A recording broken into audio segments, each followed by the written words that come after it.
씨 사건을 맡게 됐는데요. 먼저 이제 소속사에서 연락을 주셨더라고요. 이게 양육권자 변경이 가능하겠냐 이렇게 물어보셨어요. 근데 제가 내용상으로는 변경 가능성도 있고 변경이 안 될 수도 있다. 그런데 소송은 좀 해보면 좋겠다라고 말씀을 드렸습니다. 양육권자 일단 변경 청구가 들어가면 법원에서 현재 상황을 변경할 필요가 있느냐, 이제 이걸 좀 살펴보게 돼 있어요. 그러다 보니까 지금 아이들이 제대로 양육되고 있는지, 양육자가 정말 잘 하고 있는지, 이 부분에 대해서 법원이 자연스럽게 살펴보게 되겠죠. 그리고 현재 있는 상황에서 비양육자가 양육을 했을 때 더 좋아질 가능성이 있는지 이걸 보게 돼요.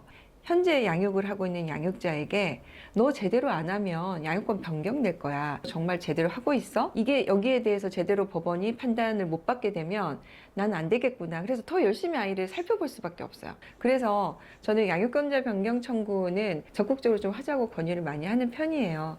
그래서 유리 씨에게도 이제 그런 부분을 설명을 드렸고, 또 내용상으로 좀 들어보니까 이혼하면서 양육권자를 결정할 때 장기적으로도 계속해서 최민환 씨가 양육을 하는 걸로 결정하기보다는 조만간 유리 씨가 아이들을 데려가기로 한 내용들이 좀 있더라고요. 충분히 좀 승산이 있지 않겠나 라는 생각이 들었고, 또 이혼 이후에도 이제 아이들을 이제 면접 교섭하는 형태나 아이들 양육에 관여하는 걸 보니까 유리 씨가 거의 양육권자라고 볼 수 있을 정도로 많이 관여를 하고 있더라고요, 실제로. 당연히 그 정도 보조양육자라고 볼 만한 내용도 있고, 완전히 이 아이들과 분리되어 있는 상황이 아니었어서 그대로 연장선상에서 유리 씨가 양육권자로 지정이 되어도 아이들에게 크나큰 변동이 있거나 뭐 이런 부분은 없겠다, 좀 이런 생각이 들어서 어느 정도 충분히 승산이 있지 않을까라는 생각에 좀 해보자 이렇게 말씀을 드렸습니다.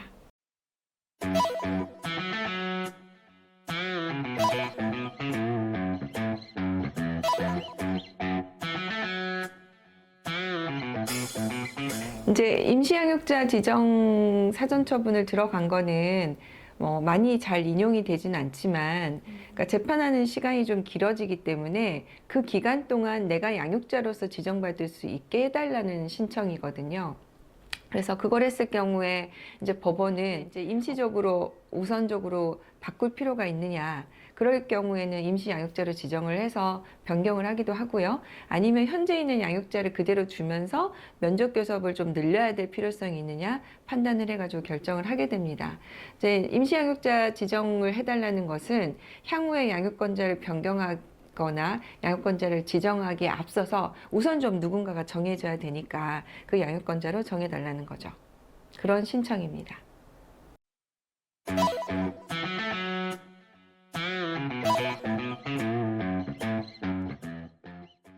결정적인 영향이 있을 거라고 생각은 안 들고요.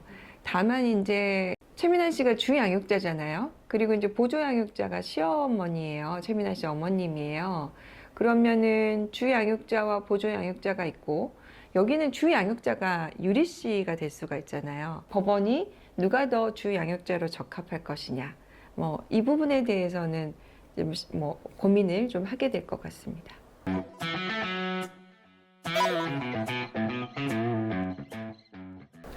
사실 그게 이제 제일 안타까운 지점인데요. 유리 씨가 법률 상담을 좀 받아봤으면 본인이 재산분할 청구도 할 수가 있고 위자료 청구도 할 수가 있으니까 그 정도의 금액이면 아이들하고 보금자리를 충분히 마련할 수 있는 상황이거든요.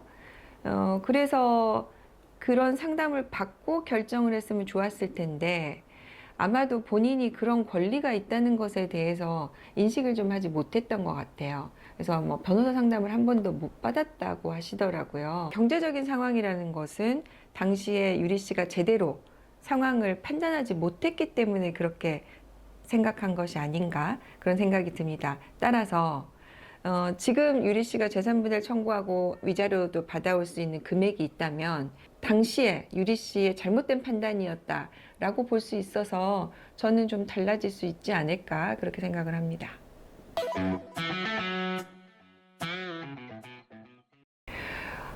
사실은 이제 오늘 영상을 좀 찍게 된 게 이 부분을 조금 꼭 말씀드리고 싶어서 그런 거거든요. 일단 양육권자로 한번 지정이 되면 그 이후에 변경을 하기가 굉장히 좀 어려워요. 일단 아이들이 그 상황에 적응을 해버리면 이걸 변경하는 과정에서 법원이 굉장히 신중할 수밖에 없거든요. 일단은 양육권자 지정된 거가 문제가 있어야 양육권자를 변경하게 되니까 법원은 보수적이어서 좀 어려울 수밖에 없겠죠. 그래서 이혼하실 때 신중하게 정말 생각을 하셔야 됩니다. 양육권자로 지정되기 위해서 애들을 탈취한다, 애들을 데려가 버린다, 그게 더 유리하다, 뭐 이런 얘기 많이 들어보셨을 거예요. 최근에는 이제 법원이 일시적으로 탈취된 것보다는 원래 주 양육자가 누구였느냐를 이제 보게 됩니다. 그래서 옛날처럼 이제 탈취했다고 무조건 양육권을 가져가는 것은 아니지만 그 얘기가 나올 수밖에 없었던 이유는 뭐냐면 이렇게 법원이 아이들의 환경 변화를 주는 거에 대해서 굉장히 신중하다는 거예요. 그래서 이혼할 때 신중히 좀 생각을 하셔야 되고요. 또 하나 말씀을 꼭 드리고 싶은 게 양육권자를 누군가로 정할 것이냐에서 경제적인 부분이 우선시되지 않는다는 거 꼭 말씀드리고 싶어요. 대부분의 경제력이 없는 전업주부, 소위 전업주부로 계셨던 분들이 남편들에게 이런 얘기를 들어요. 넌 돈도 없잖아. 넌 집도 없잖아. 그래서 양육권은 가져갈 수 없어. 포기해. 이런 얘기를 많이 들으시고 상담을 오시거든요. 아이들을 키우는데 양육권자로 지정되는데 절대로 경제력이 우선되지 않아요. 경제력이 없다면 재산분할 받고 양육비 받으면서 키우는 거예요. 그래서 재산분할 청구를 해주고 양육비를 해주잖아요. 양육권자로 지정이 되면 부양적인 측면을 고려해서 재산분할에 있어서도 어느 정도 배려를 받게 됩니다. 왜냐하면 재산분할을 할 때 부양적인 측면도 고려를 하거든요. 내가 경제력이 없다고 미리 포기하시는 분들 절대로 포기하지 마시고요. 우리 아이들 키우는 데 있어서 돈이 필요한 거 사실이에요. 아이들이 정말 사랑받고 안정적으로 지속적으로 양육을 받을 수 있어야 아이들이 잘 크거든요. 그래서 그게 우선시 된다는 거 꼭 아시고 미리 포기하시는 일은 없었으면 좋겠습니다.